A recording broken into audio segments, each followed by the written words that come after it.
Para começar, gostaria de pedir à Kátia que fizesse uma breve apresentação. Bom, o meu nome já sabem que é Kátia.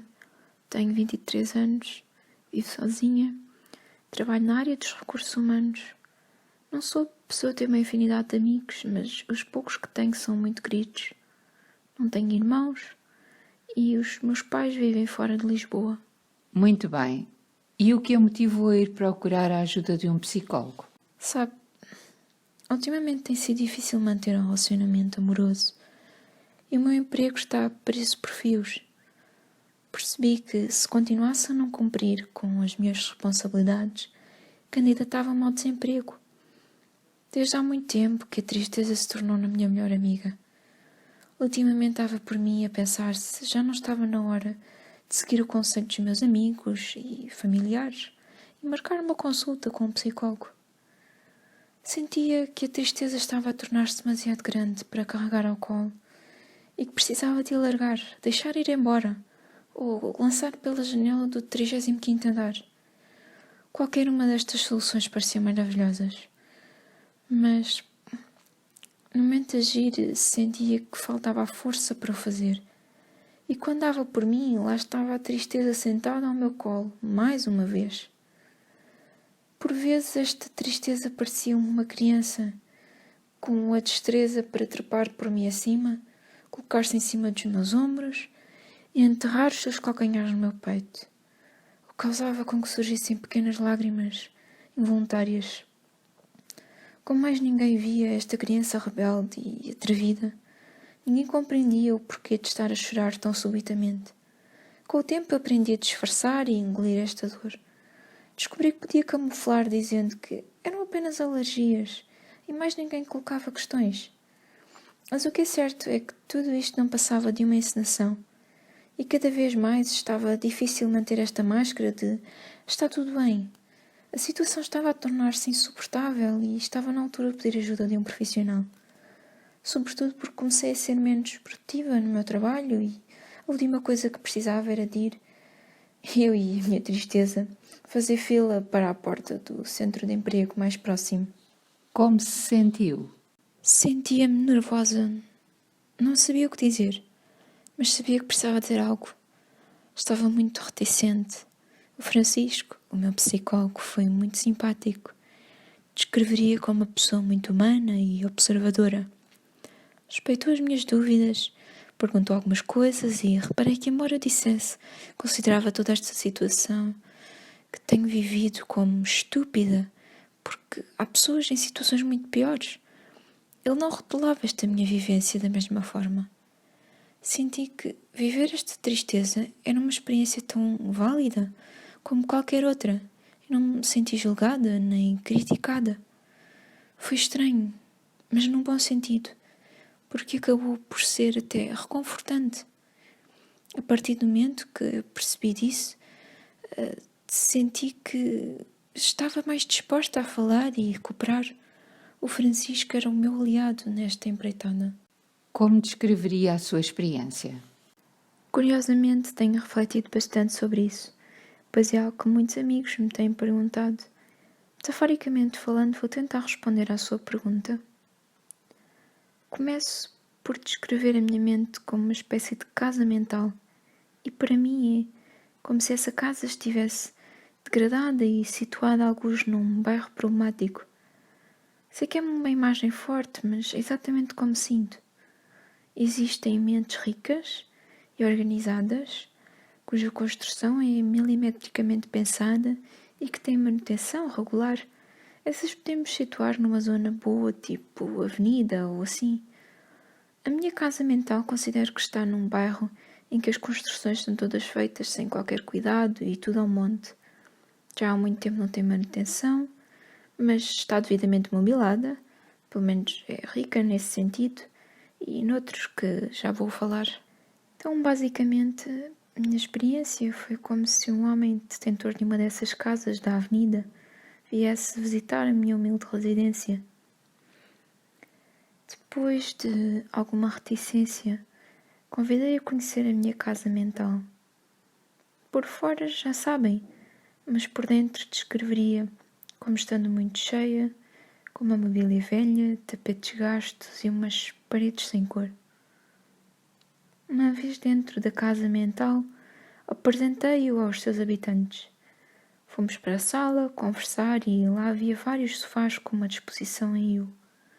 No sofá da esquerda, 2 lugares, estava sentado um monstro com 4 cabeças que fez sinal para me sentar ao seu lado. Francisco sentou-se no sofá do meio, deixando da direita livre. A muito custo sentei-me ao lado do monstro, gordo.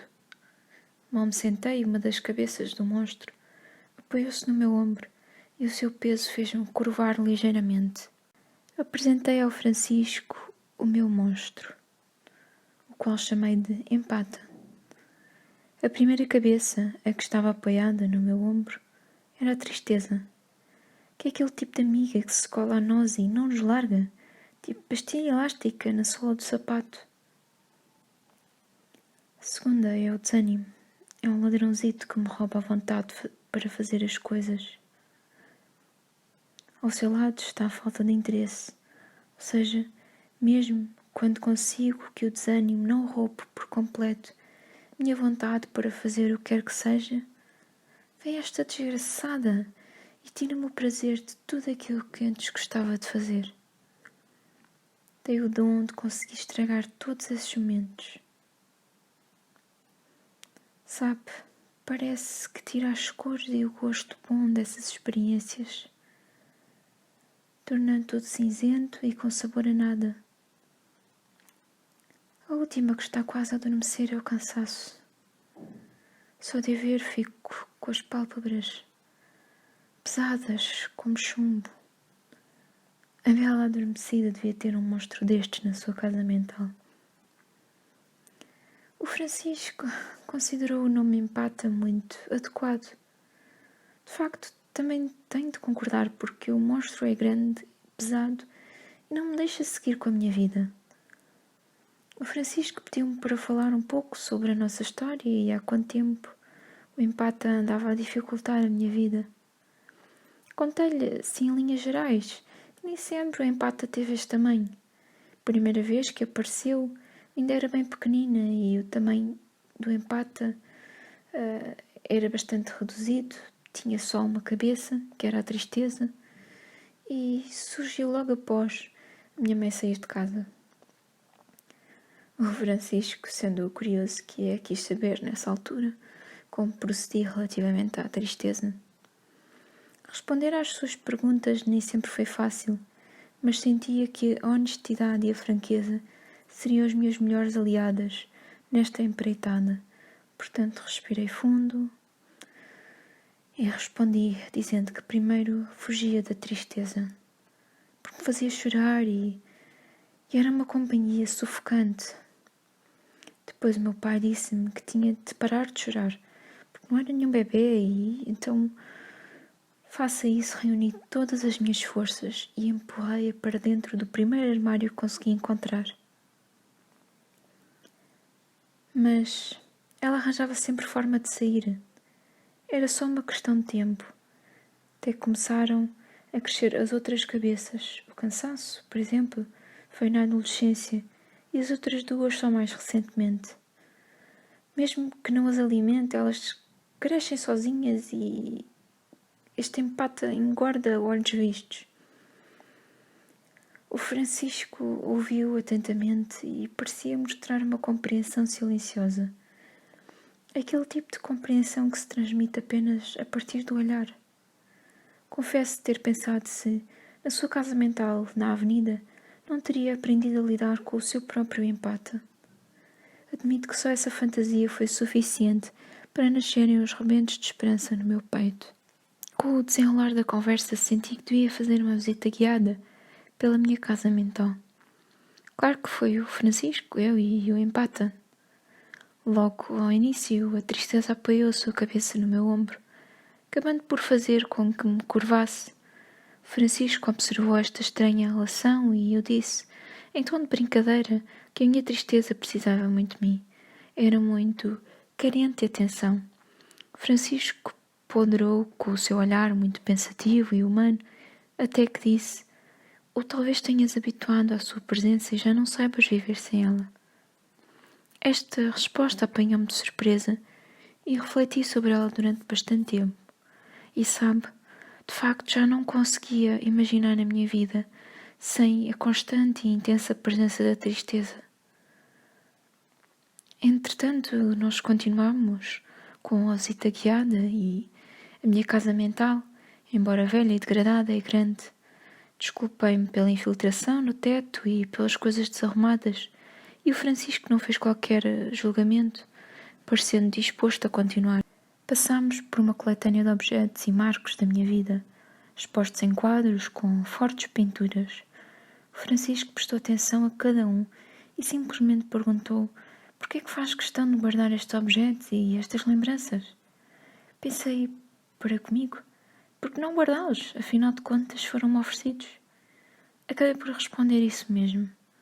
Francisco disse que a tonalidade emocional das minhas vivências mais marcantes, que eu gosto de pensar que são expostos na minha mente e na minha casa mental como quadros, tinha assim uma forte contribuição da tristeza. Devo dizer que não podia discordar, mas questiono-me sobre o que acontecerá à minha casa mental se começar a deixar de ver a vida através do olhar e perspectiva da tristeza. Contudo, escolhi prosseguir. Essa questão ficará para outra altura.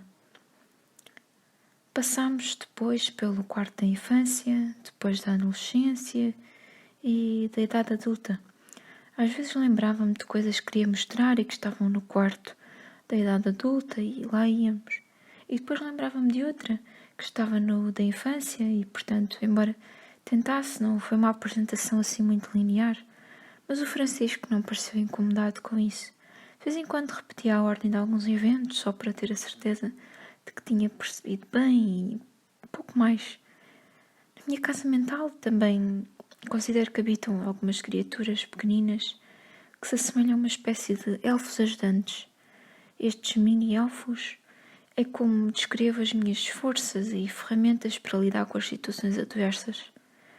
O Francisco achou curioso atribuir-lhes este tamanho. Encolhi os ombros e não atribui grande relevância a isso. E apresentei os que melhor conheço, isto é, o mini-alvo da criatividade, da gratidão, da amabilidade, o do humor, o da responsabilidade, e havia 2 novos que pareciam ter surgido durante aquela hora e os quais chamei de esperança e coragem. Estes novos ajudantes pareciam dar uma certa força e consegui corrigir ligeiramente a minha postura. A certa altura, o Francisco referiu que estávamos a chegar ao fim. Senti que o tempo passou demasiado depressa. Ainda havia muito por falar, muitas divisões por apresentar. Embora não considere que a minha casa mental tenha as melhores condições, posso dizer que ela é espaçosa. Francisco assegurou que, se assim quisesse, não faltariam oportunidades para apresentar todos os cantos e recantos. Francisco referiu também que hoje havia dado um grande passo. Fui procurar ajuda e deixei que me ajudassem. Desculpei-me por trazer uma situação tão complicada e pela desorganização da minha casa mental. Francisco contestou. Disse que tinha uma ótima casa mental, com boas fundações, divisões bem definidas, com muitas competências e capacidades. Estava realmente um pouco cheia, precisava de alguns concertos e faltava-lhe cor, mas não era nada que não conseguíssemos resolver. O empata está muito bem identificado e temos várias ferramentas ajudantes dispostos a ajudar a tornar este espaço mental num palacete. Agradeci, não podia estar mais grata pela esperança que me deu. No final, fiquei com o trabalho de casa. Imagine-se, eu não tinha disto há anos. Pediu-me para pensar o que gostaria de trabalhar nesta nossa hora. Afinal de contas, não era nada de especial e até aceitei.